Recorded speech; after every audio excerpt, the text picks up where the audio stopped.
Okay. Good morning, everyone. My name is Michelle Gunn. I'm the Editor-in-Chief of the Australian newspaper, and it is my great pleasure to chair this session this morning on Trump's America. We are very fortunate to have two men on stage who are extremely well qualified, they're also very entertaining, to help us understand Trump 2.0 and to reflect on the significance of this administration for Australia. Mick Mulvaney is someone with extensive Washington experience. I've heard him referred to as a Trumpologist.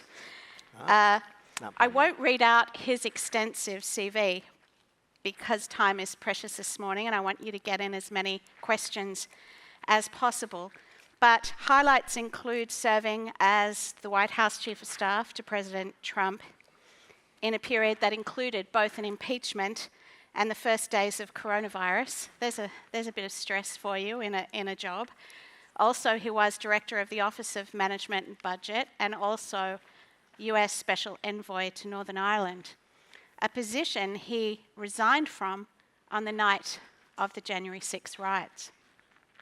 He is now a very busy media commentator, appearing on News Nation Network in the US, and many other broadcasters, CNBC, Bloomberg, CNN, BBC, Fox Business, and twice a week on Sky News here in Australia. In fact, Mick was on Sky News just this morning from down the road here in Canberra. He's an advisor to a number of companies, including Joe Hockey's consulting firm, Bondi Partners. So, Mick, I think that makes you a local, you know. I'll take it. I'll take it. I apologize for not wearing any socks. When you do television interviews, they only care about you from the waist up. So. I think it's cute. Mick is joined, and I think Arthur is wearing socks. Yep. Oh, yeah, he's showing some ankle there. Rotary socks, nice. Mick is joined on stage by Arthur Sinodinos. He needs no introduction to this audience. As you all know, he's an absolute expert on public policy and politics with a 4-decade career as a politician and public servant. Arthur served as a senior cabinet minister in various portfolios. He was assistant treasurer for a bit. He was a minister for industry, innovation and science. And most recently, of course, and pertinent to this discussion today, he served as Australian ambassador to the United States, where he was closely involved with the AUKUS negotiations and the Quad and many other things. So we are going to have a great 45 minutes. Gentlemen, I'll join you and let's get started.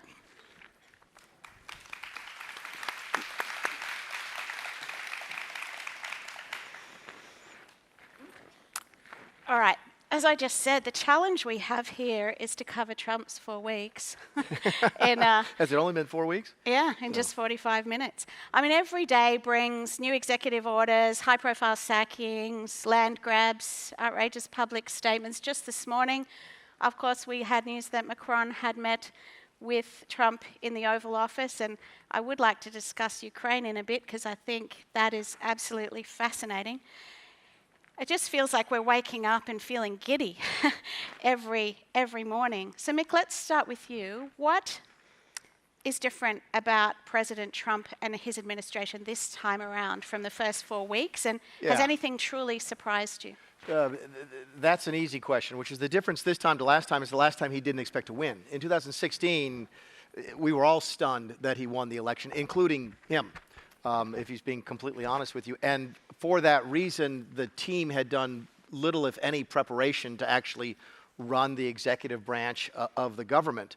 I was on TV with a friend of mine, Sean Spicer. Sean was the first press secretary, and we realized during the interview we were talking about the first term versus the second term. I was the budget director, which is a fairly significant part of the White House. Sean was the press secretary, certainly a significant part of the White House. We didn't meet each other until February of 2017. The team was thrown together very haphazardly at the end. The exact opposite is happening this time. Not only did he expect to win, they've been working for 4 years on what they would do when they won. and the team has been working as a team. The folks who are making policy discussions, dealing with the new incoming budget director, have been working very, very closely over what are we going to do the first hour, what are we going to do the first day, the first week, the first month, the first 100 days, which is why you see all of these executive orders. We talk about what those are and what they aren't, and it's an important distinction, on his desk, because they've been writing them for 4 years. When the team first got to the White House in 2017, they didn't know how to write an executive order properly. So we ended up in court on a bunch of them. And that's not a slam on the team. If you hadn't been in the White House before, you don't know how to do that. Now they know how to do it. They know what they want to do. And that's why you're seeing this flood of things happening, because it's essentially 4 years worth of planning coming forward. Has any of it surprised me? Two of the things surprised me. The two biggest mistakes I think he's made, and I would loved 98% of it. So if there's 100 things he's done, the two that I don't like, the pardoning of the violent January 6th offenders is going to be a problem because you can't explain it.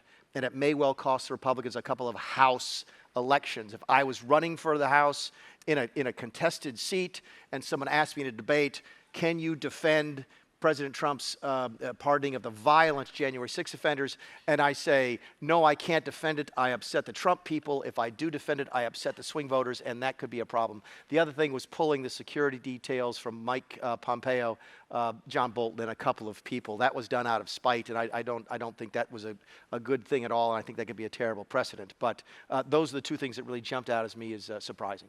Yeah. Someone I was talking to from Washington last week mentioned, in relation to January 6th, that one of the questions asked for new federal employees is who won the last election, and I was pretty shocked. Is that right? It's why I can't get a job in the new administration. They do actually question. If you come into an interview, I've heard the same thing. I've got it on secondhand. I haven't actually gone in myself, but I've heard the same thing, which is you come in, you say, hi, I'm John Smith. I'd like to interview for a position at the Department of Commerce. They say, okay, who won the 2020 election? And if the answer isn't Donald Trump, you're not on the good list. So yeah, fascinating. Wow. Just bouncing out of that, and I think, Arthur, it'd be good to get your reflections as well as Mick's, but Trump once said he had bad, disloyal people around him. I don't think he meant you. Not at the time. Yeah. During his first presidency. And he clearly sought to address that, in part by, that question on the job application form we've just discussed. But what do you both make of the team that he has around him? Because they seem to me to be a bit of a mixed bag. Arthur? I think the first criteria was clearly loyalty. If you talk to John Bolton, he'll say it's about fealty, not just loyalty. And that is a reflection of President Trump's experience first time around, where, as Mick said, because he didn't expect to win, everybody scrambled about what to do about putting an administration together. The Republican National Committee, Reince Priebus became the chief of staff. He was from there. People were brought in, big names, Jim Mattis, Tillerson, all these other people. But they weren't people who'd gelled with Donald Trump in a former life. This time around, they had 4 years to work out how to bring a team of loyalists together. I think the major thing that helped that was putting Susie Wiles as the chief of staff. And she became the one that helped organise the campaign and gave structure to what he was doing, and then having Project 25 and other things there to provide the basis. The thing that is animating him this time around is he wants to do as much as he can in the first 2 years, if he can. From a democratic perspective, he has the equivalent of unfettered power at the moment. Yeah. Right? And he's got 18 months to really implement stuff, because then we have the midterms, which will be a test one way or the other of that. Often with incumbents, they lose seats in the midterm. Mm-hmm. So there's an urgency to what he does. Part of it may be legacy, even though he argues that he wouldn't mind having a third term or being president for life, because that's what Xi and Putin have got, and they seem to be the comparators. And so from the perspective of outsiders, we shouldn't have, I think, been surprised that he was going to flood the zone, as they say, with all of this. But the challenge is, in flooding the zone, not only has he turned American government upside down, he's raised fundamental question marks about the global rules-based order and about America's role in the world going forward. Yeah. I want to turn to geopolitics in a minute and discuss both the Middle East and Russia, Ukraine, because of course that was the topic of conversation with Macron overnight. But before we do, Elon Musk, Mick, that chainsaw performance. You're going to ask me to explain Elon Musk? Come 'Cause on, that's yeah, not, that chainsaw performance at CPAC, that was quite something, you know. I've met him a couple times in private. He came in to meet the president when I was in the White House, and I have no idea what he was talking about. I think, by the way, some of the criticisms are, and it's so often the case, right, are fair and then some are not. He's unelected. Yes, we get that. There's 2 million people who work for the executive branch of government. Only 2 of them are elected. It's not, I was never elected in the executive branch. I was not elected as budget director, CFPB director. I was not elected as chief of staff. That's not a valid criticism. He does have a position within the Office of Management and Budget. Was actually the position that DOGE now takes was an entity originally created by Barack Obama in order to help fix our the website for our Obamacare, the Affordable Care Act, back in 2010-ish, I think. So there's all sorts of valid criticisms. I think what you're seeing with Elon Musk is just the application of, and if you've read anything about the guy, just obsessed with efficiency. One of my favorite stories about what he's done outside of government is when the first Falcon rocket had 1,500 pieces and parts, now it's got 350. That's how he looks at the world. He's trying to drive that same brutal sort of efficiency that he brings to the private sector into the government. That's oil and water. I mean, government doesn't do efficiency. It's not the same thing. So that's why you're seeing a lot of the tension. You're seeing tension as well between the deep state and the loyalists. And both those terms have sort of pejoratives attached. It doesn't bother me. Presidents hire loyalists. I don't know why anybody thinks that a president would hire somebody that's not loyal to him and to fill a role.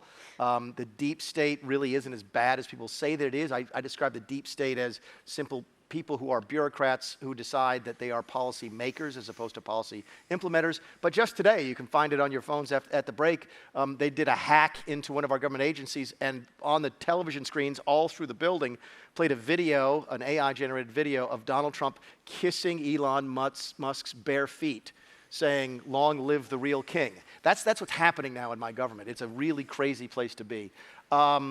I think the relationship is to the point now where they need each other very badly, Musk and Trump. Trump can't afford to have a falling out with Musk because then Musk will attack Trump on Twitter, which would absolutely crush Trump.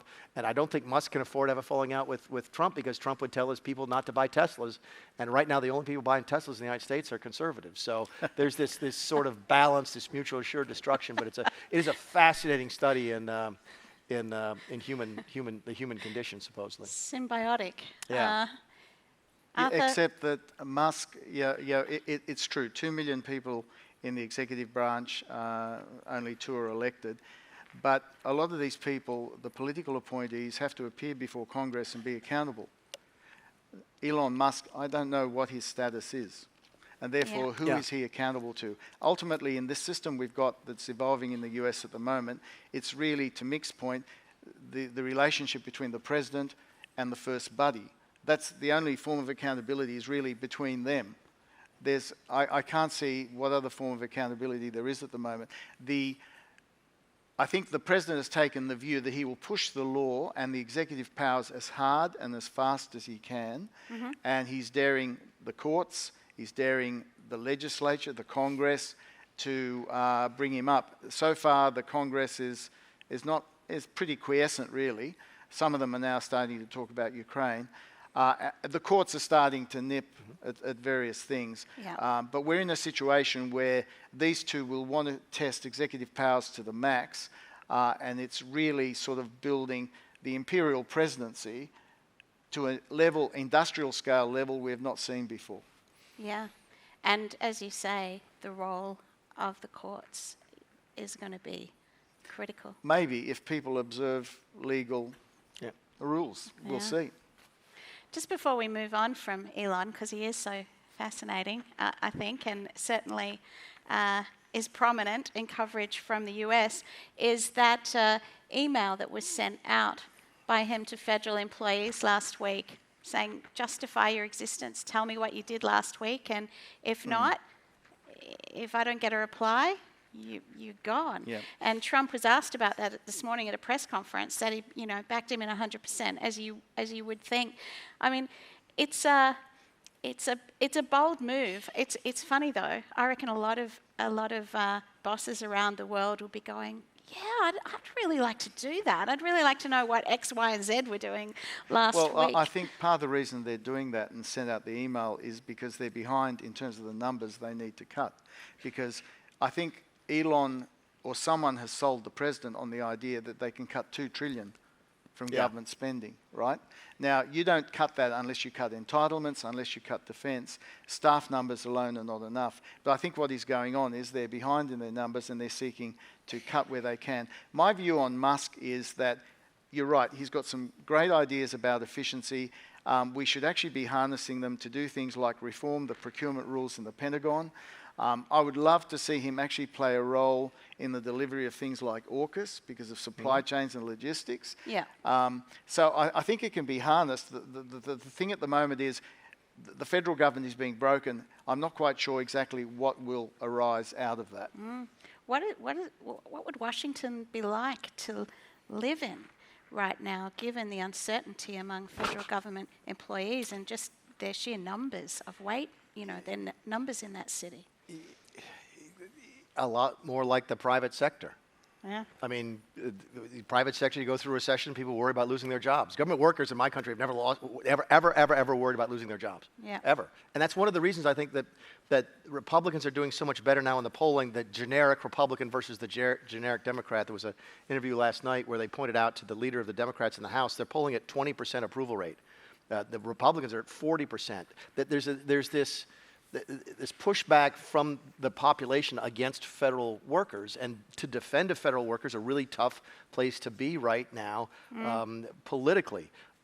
Is it uncertainty? Yes, because we never reduce spending, ever. There's a reason we're $36 trillion in debt. So be like, oh my goodness, this is bringing such uncertainty to Washington, D.C. Yes, because we might actually try to spend less. But Arthur's right, that the numbers are meaningless at this point. I'm going to do the math in my head, which is always difficult. I think Trump, they moved it from $2 trillion to $1 trillion was the goal. Yeah. And it took him 2 weeks to save the first billion. Now, a trillion is 1,000 billion. So that's 2,000 weeks to save $1 trillion. And I'm pretty sure that's about 40 years. That's the numbers we're talking about. Well, I think the president would be happy to be there for the next 40 there years. You go. There you go. So I don't think he's got a problem with not, that. And by the way, and the email is fascinating, and this is, again, one of those things, and we get the same, it's not misinformation, it's just not the full story. When you send out, you can send out an email, I said, tell me what you did last week, 5 reasons for justify your existence. That's fine. And then the email also said, and a failure to respond will be deemed a resignation. They can't do that. Yeah. That's not legal, okay? That's not enforceable. I ran a couple federal agencies. It's nearly impossible to fire a federal worker. We caught someone stealing money, and my lawyers told me it would take me 18 months to let that person go. So a lot of this that the Elon is doing, you can do in the private sector, but you can't do in the public sector, which is one of the reasons they haven't saved nearly the money they thought they would. But you're right about there are places where efficiencies could work, and the supply chain is one of them, government contracting is another, there's no question. Yeah. All right, I'm going to bring in a question from the audience that kind of relates to what we've been talking about. Obviously, the US election result has, we've seen a vibe shift away from a number of progressive values and programs. That's probably putting it gently, mildly. Trump's declared there are only 2 genders, he's pulled out of Paris, and he's sacked diversity hires.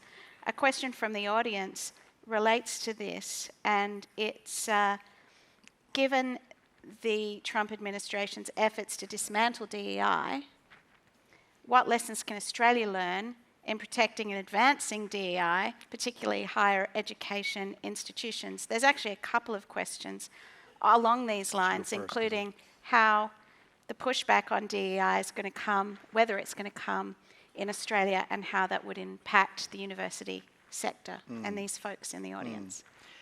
Look, I mean, my view on DEI is that if you start from the postulate that you want to make the best use of all the talents and resources available to you. If you're also interested in trying to expand the reach of higher education to groups that might otherwise be disadvantaged, you do have to find ways to do that, but in a way that also addresses the very genuine issue that you don't want to make it look like it's just a preferment policy and you just have to be a certain identity and that ticks the box and then that's it. So it's a long-winded way of saying I don't think we should throw the baby out with the bathwater. I think it's got to be a decision institutions make based on their objectives of what they're about. And my view about universities is that, particularly for a society like Australia, we need to be continually putting the net out there to try and bring more and more people in, maybe who have never been to university before, maybe the first in their family to go to university. I think that's still, that access to higher education is still an important, desirable for a country like Australia, which has to make, given our population, the best use of all the resources that we've got. And so some investment in people who might otherwise fall by the wayside, I think is important. The argument that you can just leave it to the market and meritocracy will sort it out. Well, frankly, in the market, some people start with a head start, with inbuilt advantages because of where they were born, who they were born to. And really the challenge for a society is how you give everybody a measure of a fair go. Mick? I think that's really good advice, and I think I may say the same thing in a different way, which is you have to learn, and this is just human nature, you have to learn how to speak the language of the person you're talking to, right? Yeah. And I'll give you an example. I advised some companies on how to deal with the new Trump administration, and they roll out something they're trying to sell or whatever, and like, look, this is really good on carbon emissions. Like, okay, that's great, lovely, don't talk about that. Okay, because that's not what the Trump team wants to hear. The Trump team wants to hear about efficiency and productivity and merit. You can have a program that is good on the climate, but that's not your selling piece. That doesn't register with the person you're talking to. So I think Arthur's right. You don't change what you're doing, perhaps. You simply change how you explain it.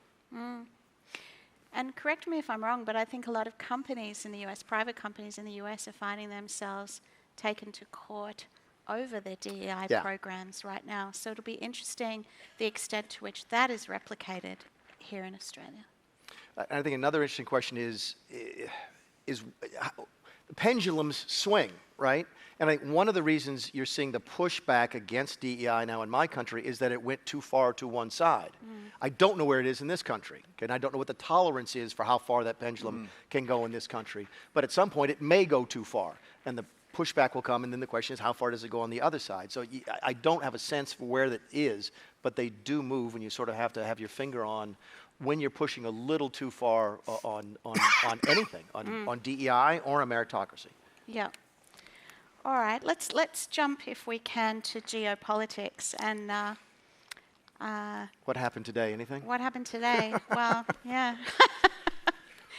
Well, actually, why don't we start with what happened yesterday or the day before? I want to start with the Middle East because obviously Trump had some runs on the board. You know, he'd moved the embassy to Jerusalem. There was the Abraham Accords. But that press conference, and this isn't this week, but last week, good God, or the week before, that Gaza redevelopment bombshell dropped during the Netanyahu press conference, had people scratching their heads in disbelief. And I think trying to grapple with whether that was a fantasy or not. And, you know, it was uncomfortable because I think everybody around the world, you know, who wants peace in the Middle East may have been hoping that Trump may be a disruptive force for good there. What is your take on that state of play? I mean, it's... You know. It's fast. I watched that one live, and one of the things you learn when you've been around the president as much as I have is you back up in just a second. There is not a more structured event in a president's day than a bilateral meeting with another world leader. Yeah. It's one of the few times when we do a press conference, for example, it was me and Arthur doing one, we would not only agree on which journalists would get to ask questions, we'd also have some say in the subject matter of the questions. He's got pre-prepared remarks that he will read. I've got pre-prepared remarks that I will read. It is very structured. And if you go back and when I was watching that press conference, I was struck by the fact that I know when Trump is reading off the teleprompter and when he's not. The part about we're going to take it and we're going to fix it and we're going to own it was completely ad-libbed. That was not part of the plan. Now, it wasn't made up on the podium, which is what a lot of people think. Trump doesn't think like that. Someone mentioned that to him in preparation. There were 5 or 6 ideas, and this was one of them, and Trump decided to, for whatever reason, to pick that stage to float this trial balloon, and you immediately saw that they started dialing it back. That doesn't really answer your question. I have no idea what's going to happen in Gaza, and neither does anybody else. I do know a couple of data points, which is that same week I had dinner with someone from the Pentagon, and they were going through just some of the literal, this is what we're going to have to deal with. He expects it to take at least 5 and possibly 10 years just to clean out the unexploded bomb ordnance. Okay? So you tell me, what are you going to do in Gaza when it takes you 7.5 years just to make it safe for people to walk on the ground? It is going to be extraordinary, much more complicated now than it was before the war. So I don't know the answer to that question, but I do know that Trump must be considering a variety of options, and he's floating trial balloons to see if he can get traction on any of them. And I'll be fascinated to see if any of them get traction, because there's no good answer to this particular circumstance. Now it's harder than it was before, and it was nearly impossible before. Yeah. And overnight, Arthur, we're seeing obviously Israeli tanks move into parts of the West Bank where they haven't been, and the Middle East is the place where presidential aspirations go to die. It's a very tough place for American presidents because they're often dealing with leaders and groups that have been at this for 50, 60, 70 years, have very entrenched interests. So, for example, Hamas has links back to the Muslim Brotherhood. The Muslim Brotherhood was suppressed by President al-Sisi in Egypt. He's a strong ally of the US. The US relies on him to keep Egypt under control and to be a stabilizing influence in the Middle East. So al-Sisi would be worried about anything that destabilizes him, like having 2 million Palestinians turn up. Same in Jordan. The last time that happened, almost brought down the Jordanian monarchy, and Yasser Arafat was kicked out of Jordan to Tunisia. It's a tough place. I think if you talk to the president about this, he will say, well, the rest of you have tried to do this for 50 or 60 years. You haven't found a solution. Yeah. Let's at least try this. Let's try something different. The challenge is that many of the players, the Saudis are an example, they want to have a defense treaty with the US. They want to normalize relations with Israel for a number of reasons, but they cannot, at least publicly, be seen to walk away from the Palestinians and their aspirations. Right? So this is more than just about real estate. It's about what people view as their homeland. Now, Trump was instrumental in getting the Israelis to accept the ceasefire. Yeah. We're possibly going into the second phase of the ceasefire, but Hamas has not been destroyed. It hasn't been defeated. As you can see from when the poor hostages are brought out, Hamas are in control. Yeah. They're doing that. And so the word out of Israel is they're thinking, well, what's the next option? Do we go back and try and fight this out? They're going to have a problem with global public opinion, given what's happened there. Do they try and cut off the head of the snake and do something on Iran? And will President Trump allow them to do that? Because, for all the talk about Trump throwing his weight around, he's very cautious when it comes to using military force. Yeah. So there's a real dilemma as to what will happen next in the Middle East.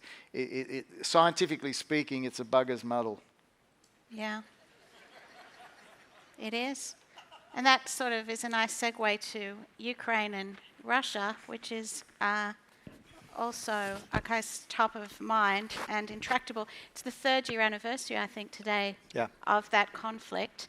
And Mick, you had Macron, you referred to earlier, met with Trump just this morning. And, the relationship between Europe and NATO in regard to this conflict is pretty evenly poised. I note that Trump said this morning Putin is prepared to accept European peacekeepers in Ukraine as part of any ceasefire. Well, I don't know, let's see about that.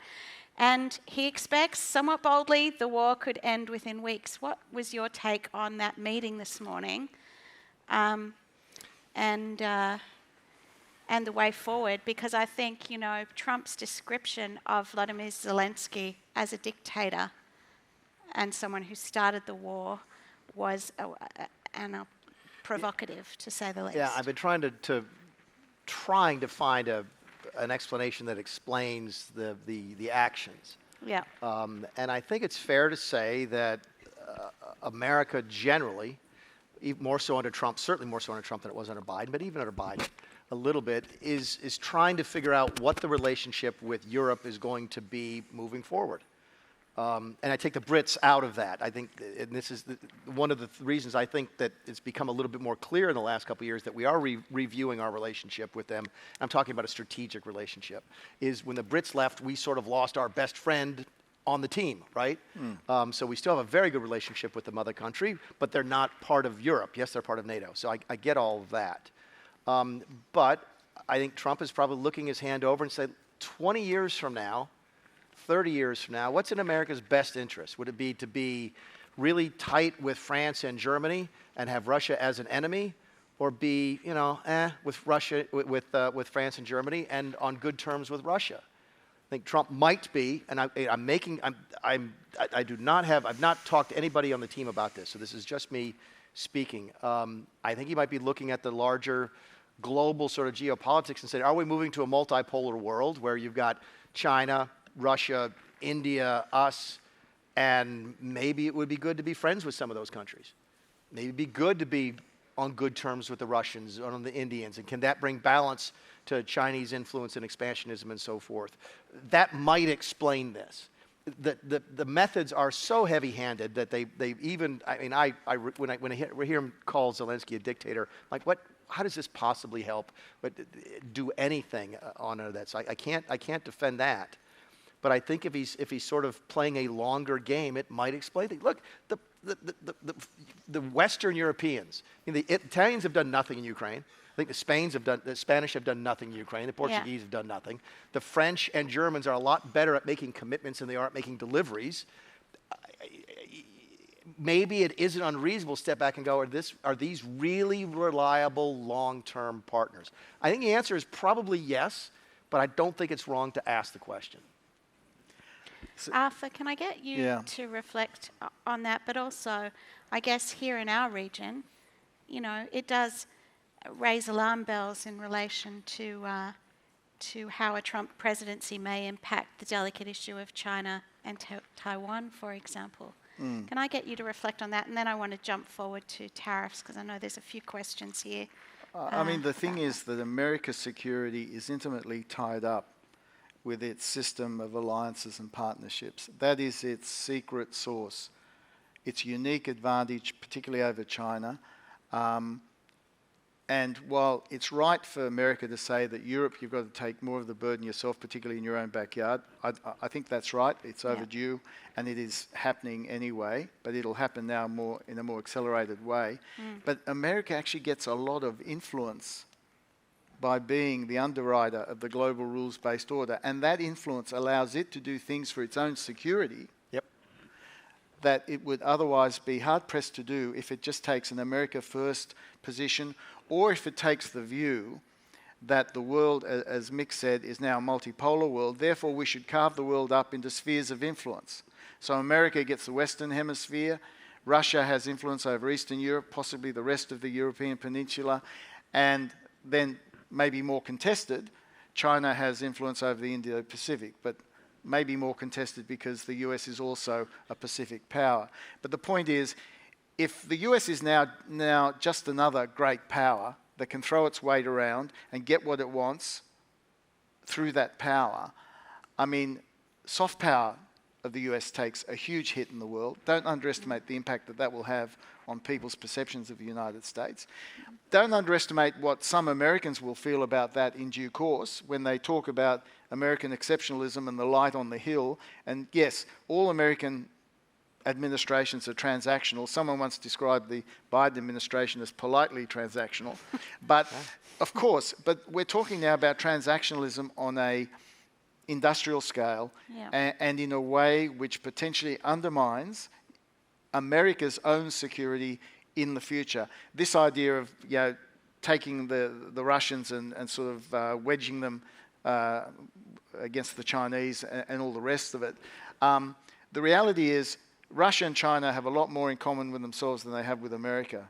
And both of them want a global order in which they have freedom of action to do whatever they want in terms of their own internal situation and to exert an influence in their own interest. And don't underestimate Xi Jinping. He talks about the fact that he does want a new world order. He doesn't want to just be a responsible member of the existing order. He wants a new world order. Now, on China and Taiwan and South China Sea, the challenge there is if we're talking about spheres of influence, where does that leave Taiwan? Yeah. There's a very strong constituency in the US, in the Congress in particular, and particularly in the Republican Party for Taiwan. Some of them would go as far as to recognize Taiwan as an independent state. That's not going to happen. It's a red line for everybody. But if we're living in a world of spheres of influence, are we prepared to accept the consequences of that in terms of areas like Taiwan, the South China Sea? Yeah. All right, we've got 7 minutes, so I'm going to do a short, sharp lightning round. Pivot. Okay. Pivot. All right. I'm going to pivot over here to Jim Chalmers, our treasurer, is in Washington, or has been in Washington this week, making the case for tariff exemptions, I guess, among other things, on steel and aluminium. We've got a few questions here from the audience on this topic too. Arthur, how do you rate his chances, and can you speak about the challenge of Trump's protectionist agenda to our country, among others? Well, on steel and aluminium, up until Peter Navarro then had his Peter Navarro is the trade and manufacturing advisor in the White House, up until his intervention after President Trump had sort of agreed that maybe an exemption would be considered. I thought up until that we would get the exemption. I'm not so sure now, because there's a strong faction in the White House that believes in tariffs, as the President said, the most beautiful word in the English language, to raise revenue. He believes the revenue is raised from foreigners, not from your own consumers.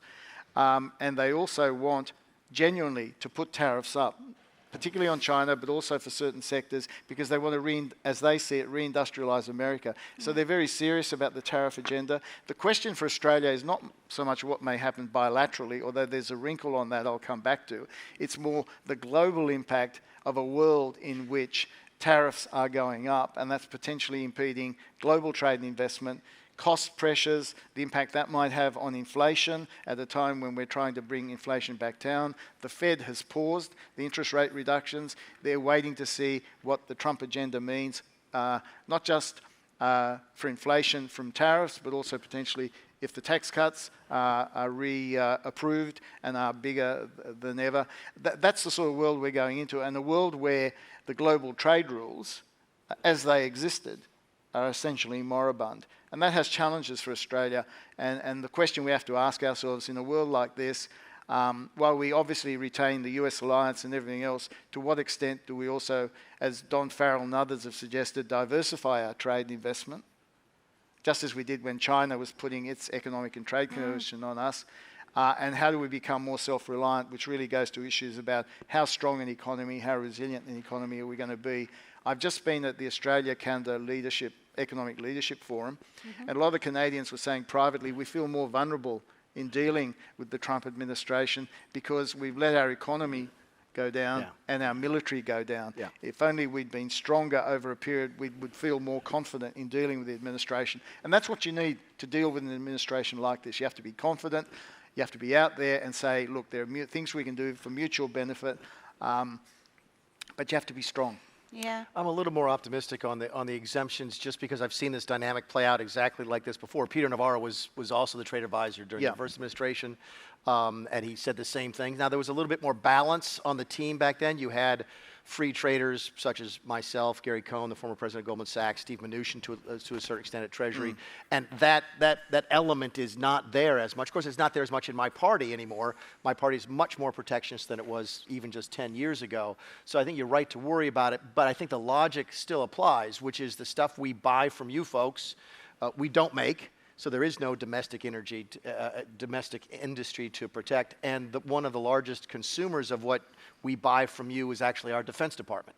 So that was the logic that prevailed when the exemptions went out in 2017, and that logic still applies. You're right to worry about Peter. He's a lot more influential now. He went to jail for the president, and that counts in that White House, apparently. He's a made man. Yeah, exactly. Yeah, it is. And listen, I know I've always thought Peter Navarro was crazy, but that's just me. But you're right to worry about it. But I think at the end of the day, the same logic applies now that applied 8 years ago.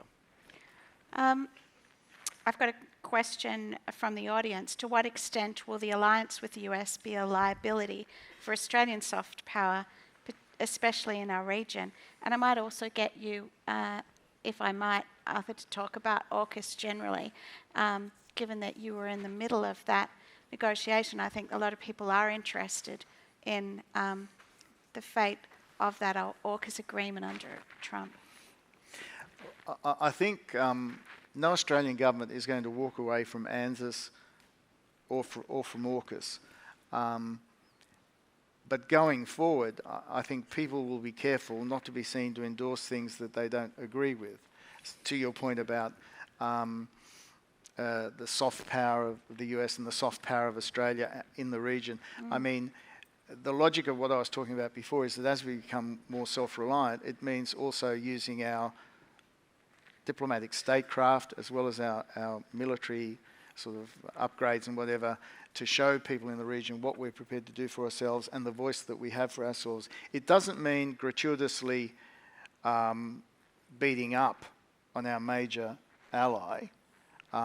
We've always worked best with the US when it comes to criticism when we do it behind closed doors and we can all speak frankly. I think, you know, it's just an indulgence to do some of that stuff publicly. Yep. I think we've all just got to be level-headed and professional. There are going to be choppy waters, but where there's value in the relationship for the US, the defence relationship, and for Australia, we work mutually together. AUKUS is an example where there is mutual benefit in doing that. We are putting $3 billion into the US submarine industrial base. We're putting a similar amount into the UK industrial base. There are industrial benefits that come from doing this, the most advanced piece of manufacturing in the world for the rest of the economy that I think are worth capturing. And I think the only question with AUKUS will be whether the administration turns around and says, look, we've got to accelerate our own investment in the submarine industrial base as America, and you, Australia, should pay more as well as a result. Now, if they ask us to do more defence spending, I think the response in Australia will be, well, let's talk about areas where we can cooperate more together and let's see what that means in terms of what we spend more together on. But the bottom line is, at the moment, it's not so much that we need them. We've got to be able to talk to them in terms of why they need us, in terms of their own security and how we work together.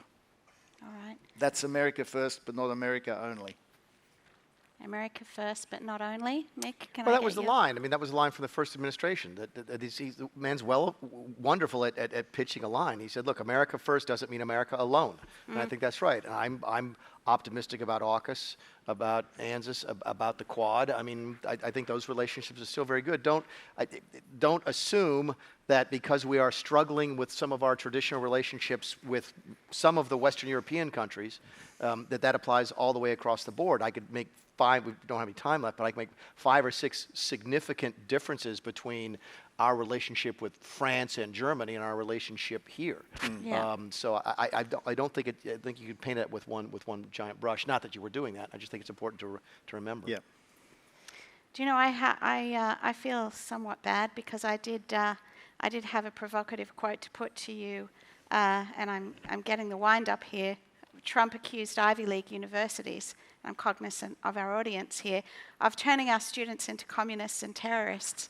I was going to ask a final question about the tension on our university campuses between anti-Semitism and freedom of speech, but I think I'm getting a wind up, so it's unfortunate because it's a wonderful place to pick up next time. It is. Can I ask it, Jen? Yay. Quickly, because I have a flight. I'm rushing out the door, but what was the question? Simply put.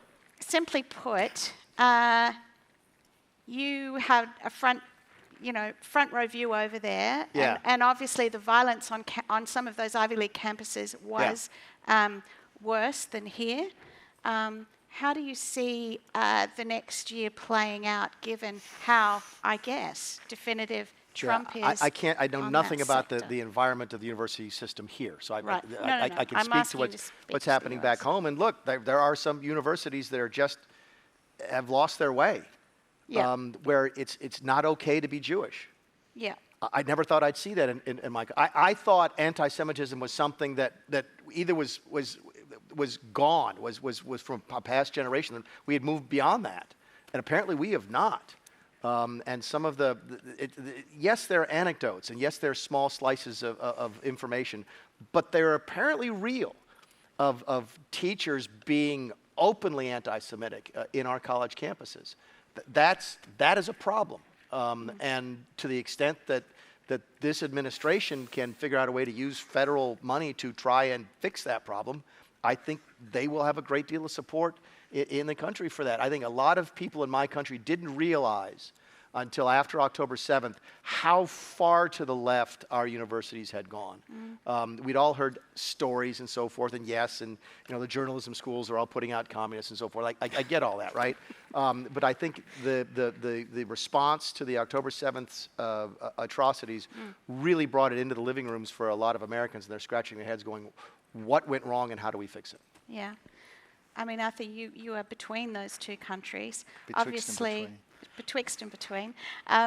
Obviously, that's something that affected our university sector here, and I would say the universities, by and large, dealt with that in a pretty mixed way, some a lot better than others. Look, I think with universities, you always go back to first principles about what universities stand for, and they do stand for free speech, for freedom of inquiry, and as part of that also the truth, integrity, etc., all these sorts of values, and then the leaders set the tone. So it's the university leadership who, by their own example, by how they treat people, how they want issues treated, how they expect students and others to treat each other, that becomes important. The problem we have with this particular issue at the moment with Gaza and the way it's inflamed the tensions is that sometimes, in seeking to criticize specific government policies, in this case of Israel, some people seem to be almost seamlessly able to then fall into this anti-Semitism, and then we forget that anti-Semitism is not just an issue about what happened to Jewish people, it's about how in a society like ours we all relate to each other. And if anti-Semitism can happen, what are the other ways in which we can dehumanize people and therefore think we've got license to treat them as less than human?